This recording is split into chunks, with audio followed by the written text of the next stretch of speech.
Hi guys, and welcome back to episode 4 of the Back to School series. In today's video I'm going to talk about extracurricular activities as well as work experience that you can get up to during your years at sixth form. Sixth form is the stepping stone between secondary/senior school and university. Now most people think that your application to university begins during the second year of your sixth form, but you are wrong. Your application technically begins as soon as you start sixth form, mainly because all the work that you do during first year will count towards your end of year exams, and that then will give you your A-level predictions, which make a huge impact on your application. Now the point of this video is to highlight that there are other things that you should be focusing on top of your work during sixth form, particularly extracurricular activities. Extracurricular activities involves singing, playing a musical instrument, playing different sports, leading a computer club at school, things that are just completely different to your academia. Now, the point of doing extracurricular activities is to simply help you develop skills. To develop skills other than simply being able to work, memorize, and apply your knowledge in an exam. You develop communication skills. You have to communicate between members of the team, let's say playing football. If you're the captain of your football club, then not only do you need to manage your time really well, you need to lead your team, especially during tough times. And also you need to be someone who can communicate really well. Because let's say there's one player in the team who just doesn't care and isn't playing too well. You have to be able to talk to them in a nice, polite manner and get them to change their mindset to want to play and to want to help you guys win. Now is the perfect time for you guys to start and get involved in these sorts of activities. I suggest that initially you try out 5 or 6 activities, completely different ones. And as time goes on, eventually you'll like a few more than others. And so you'll have 2 or 3 which you take to a high level and that you can do for 2 years and show universities that you've kept a commitment for the last 2 years. And I think universities like that. Universities really want to see that you're a person who can commit to something and be resilient enough to see it through over a long period of time, and not just start an activity, do it for 3 weeks and then give up and then move on to something else. These activities should be things that you enjoy, but also things that help you relax, because at the end of the day you'll be giving up your free time to do these extracurricular activities, because your timetable will look like schoolwork, your own independent work, doing these activities, and pretty much going to sleep afterwards and repeating it again and again and again. So these activities really should be things that you truly love and have fun when taking part in. I think now is the perfect time for you guys to try something completely new, throw yourself in the deep end, and initially you might feel uncomfortable. If you're always in a comfortable position, you're never going to end up trying to improve and you're never going to push yourself, and as a consequence you're simply not going to get better. And I think that's something important to keep in mind. Now, a really good extracurricular activity that I recommend is doing sport.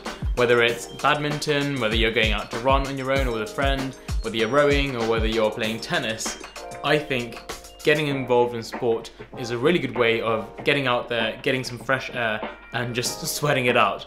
Back at A-levels, I rowed quite a lot for my school, and I really noticed that when I was in the boat, I unintentionally forgot all about work.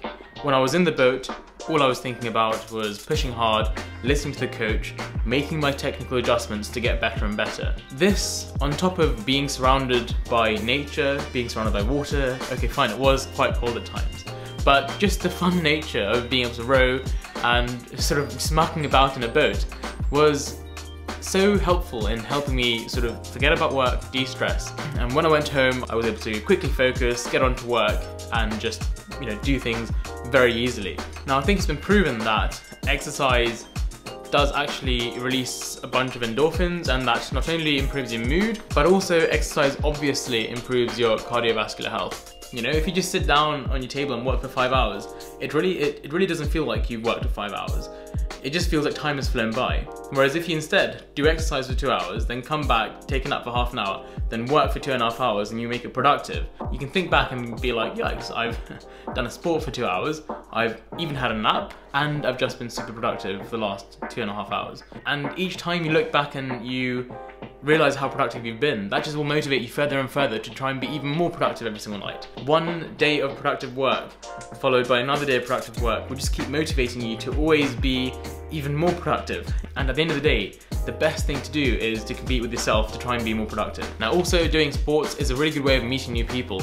Most sports are team sports, and playing together, working together, improving together over many weeks will really help you build bonds with people. And so it's a nice thing, playing sports, because not only does it help you socialize a lot, it also keeps you very fit, and it's a really good way, like I said, just to get outside, get some fresh air, and just to, clean that mind of yours, so that when you come back and sit down on your desk, you can get straight to work. Now, of course, sport is just one way of getting involved in extracurricular activities. You can join your local arts club, you can join your local chapel and start singing.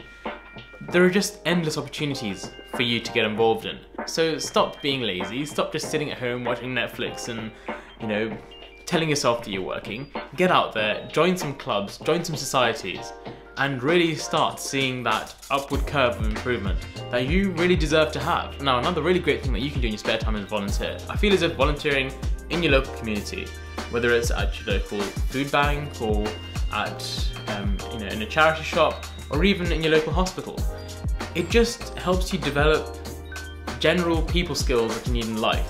You interact with people you don't know on a daily basis, you make friends with people you don't know initially, and also you're just spending time again, not doing work and helping yourself relax. And I feel as if getting yourself out there and doing things like volunteering, exposing yourself to situations that you wouldn't usually expose yourself to, really help you continuously refresh your mind, continuously allowing you to get back to your work and have a new, fresh approach to it. Now, getting volunteering placements can be quite difficult, and especially, telling a volunteering organisation that you want to do it every 1-2 years, they might think, can we accommodate this person? But if you show enough passion, if you show enough interest, I'm sure you can get a pretty good volunteering placement. And even if it's just an hour a week, or even if it's just half an hour a week that you go and volunteer for, even those few minutes are extremely valuable.